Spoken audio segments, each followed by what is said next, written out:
माझ्या आजूबाजूला आणि ज्यांचा सगळ्यात जास्त माझ्यावर विश्वास आहे ते गरीबातले गरीब माणसं आणि त्यांना कुठलीही अडचण आली तर त्या अगोदर माझा फोन लावतात. त्यांची अडचण होऊ नये म्हणून मी माझा फोन चालू ठेवतो. सहकार्याला तर बोलतोच पण त्यांच्या अडचणी सोडवतो. आता त्याच्यात जर मला कोणी फोन केला आणि बोलले तर याचा अर्थ त्या अर्थाने बोललो, त्यांना संपवण्याच्या ह्याच्या संबंधित बोललो. कशासाठी? आणि ह्या सगळ्या गोष्टी मनोज जरांगेजी फार महागात पडणार. कर्मा रिपीट्स. जेवढं तुम्ही खोटं कराल तेवढं खोटं तुमच्या विरोधात सुद्धा फिरेल, हे लक्षात ठेवा. आणि मला संपवायचं म्हणजे का? मी त्या दिवशी पहिल्यांदा ओबीसी एल्गार, पहिल्यांदा जीवनात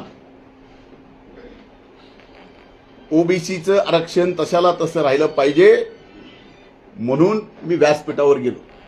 कारण बाकीच्यांनी तर मला लाता हकलू हकलू बाहेर काढलं होतं. एका ठराविक जातीमधून हकलू हकलू लाता मारून. म्हणून ओबीसीच्या व्यासपीठावर गेलो. ओबीसीच्या संरक्षणाला धक्का नाही लागला पाहिजे एवढं बोललो. आणि त्याच्यासोबत आणखीन एक गोष्ट बोललो की जरांगेंच्या आंदोलनाच्या काळात जे 500 मराठा समाजाच्या बंधू भगिनींनी आपली प्राणाची आहुती दिली, हे सगळं आरक्षण जे आहे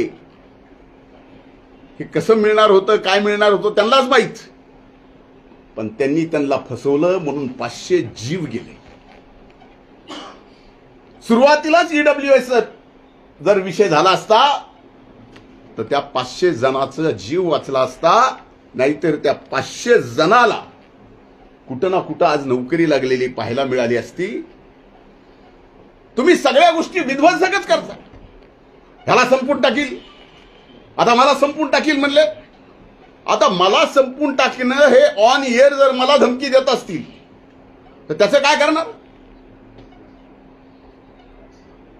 मुख्यमंत्र्याला संपून टाकील हे ऑन एअर जर धमकी देत असतील त्याला याला कायदा नाही आहे.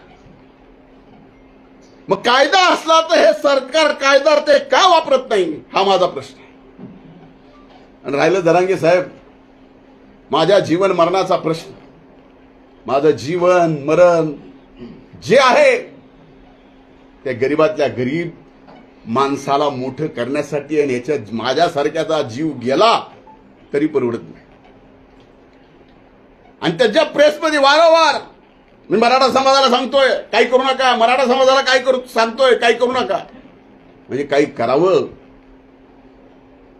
म्हणून तो आदेश होता का काही करू नये म्हणून तो आदेश होता? हे आता अति झालंय. एवढं अति झालंय. त्यांनीच त्यांची माणसं पाठवायची